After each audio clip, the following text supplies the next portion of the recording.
The box is roughly medium-sized but quite thick. It's predominantly black, but once you get past that, there is actually a bunch of decent artworks and plenty of information. It still looks a bit sparse, but I like that black and red colors combination going on here.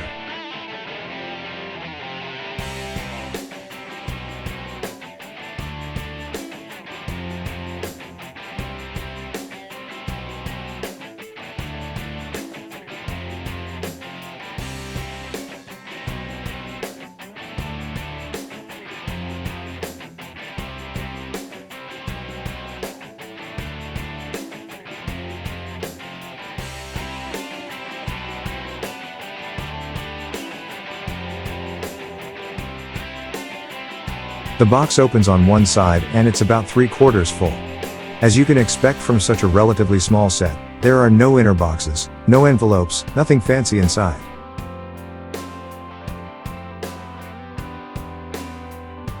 Inside you'll find 2 plain bags with pieces, 9 bags with pieces numbered 1 to 7, an instructions book and a tiny sticker sheet.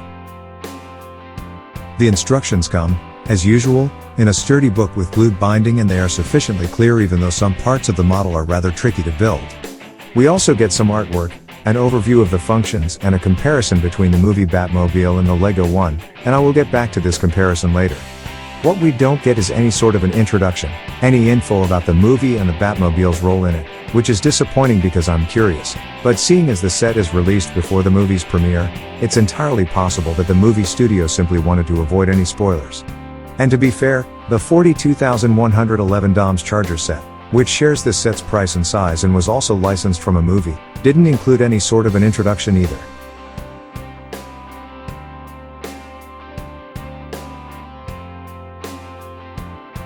There are only 3 stickers, but they are full of fine intricate details. They also have a distinctive look to them, and I think they are highly reusable.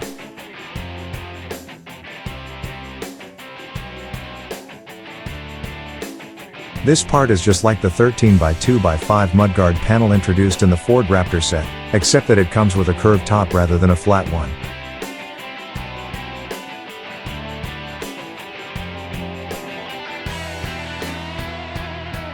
Now, the Technic engine cylinder did exist in trans clear before, but this is the newer version, the one without side slots, and it comes in this color for the first time.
The 42127 comes with a few manually controlled functions as well as 2 light functions. Before you get excited, the light functions rely on the basic standalone light bricks that have been around since 2006. So there's nothing new here, but hey, at least they come with the batteries included. And I guess we should appreciate if that a LEGO Technic set comes with any light function at all, because believe it or not, there were only 2 Technic sets in the last 25 years that included any sort of lighting, and one of them was impossible to buy. First, there was the 8297 off-roader set released in 2008. The power function system was just 1 year old at this point, and everyone hoped that the lights would be regularly included in sets. Next time we saw lighting in a Technic set was in 2013 with the release of the 41999 set. It was limited to just 20,000 units and known as the scalper's favorite. This was the first and last limited LEGO Technic set, and it was also the last time LEGO put lights in a Technic vehicle, until now. Anyway, back to the Batmobile. We have an orange light brick in front, which is activated by pushing a lever inside the cabin. The lever can be a bit tricky to reach, but it works pretty well. The brick illuminates openings in the hood and part of the front grille, but because there is basically nothing under the hood, the light has nothing to reflect off. As a result, you can only see the light at certain angles, and it can be barely noticeable at others. But when seen at just the right angle and in low light conditions, the effect can be admittedly pretty cool.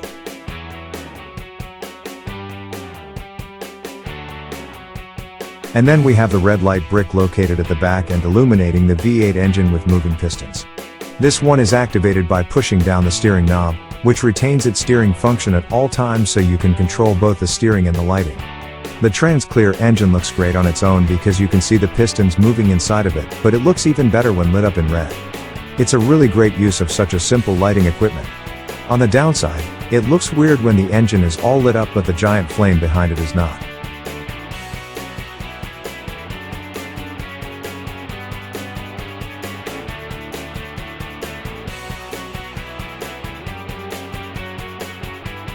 There's one thing you should keep in mind though, these light effects only look well in near complete darkness, and they probably look better on my video than they will to your naked eye because I'm using a decent camera and some color processing. Let's just say that you should not expect wonders when taking your Batmobile outdoors on a sunny day.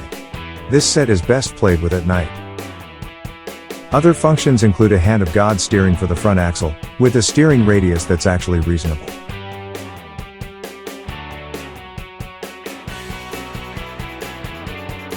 The big V8 engine is connected to the rear axle via a differential. Interestingly, this is the new reinforced differential that we have only seen in motorized sets so far, not the old weak differential like in the Don's Charger set from last year. The big jet flame behind the engine rotates together with it, and it's geared up to rotate quite fast.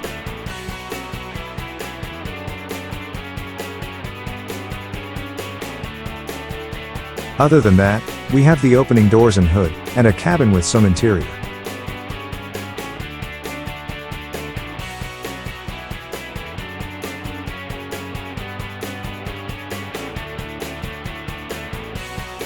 And there is definitely, positively, no suspension.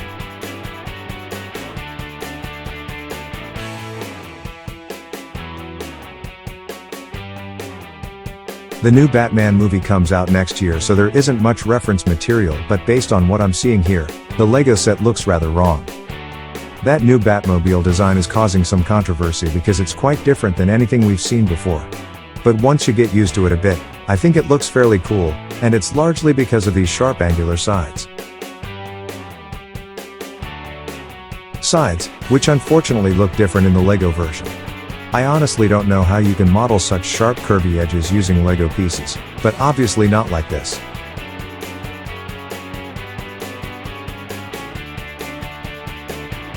I honestly hated the look of this set at first, but after a while it grew on me a little bit.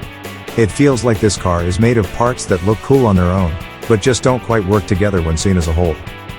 I believe that large part of this bad impression comes from the mudguards, which are larger than wheels, especially in front. Maybe this is how the car looks in the movie, maybe this is the look the studio wanted, but it just doesn't really work here. Things are made worse by the many exposed blue pins. And all of these are pins that LEGO used to make in black some years ago. And then there are some odd design choices, like, why is there nothing under the hood? Is the orange light supposed to be coming from this nothingness? Is this where Batman stores criminals for further processing? Why are there flames on the hood if the engine is in the back? Is the hood on fire? I have so many questions. Keep in mind that while this car may look crude, it's far from simple. In fact, parts of it are quite complex, like the front end, which is set at a subtle downward facing angle, or the intricate taillights. Unfortunately, all this complexity only translates into a frustrating and unpleasant building experience. There are just so many weird connections here that feel forced and unnatural. It's almost as if this car doesn't really belong in the Technic line and the designer had to bend over backwards to make it work. And that's unfortunate, because this also happens to be a Technic set with possibly the coolest looking engine I've ever seen.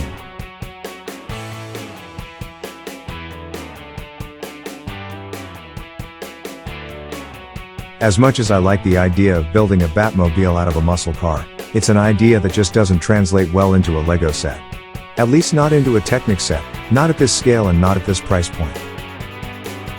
Honestly, if you think that this set looks in any way good, just park it next to the gorgeous Lego 1989 Batmobile and see how it holds up. By the look of it, the 42,127 belongs in a Fast and Furious movie rather than in this weird Twilight sequel that Robert Pattinson is making.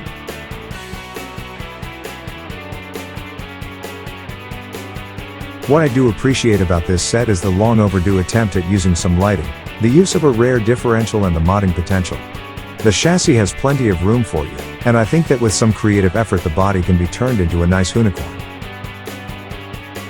Looking at the market, the closest relative of this set is last year's Dom's Charger.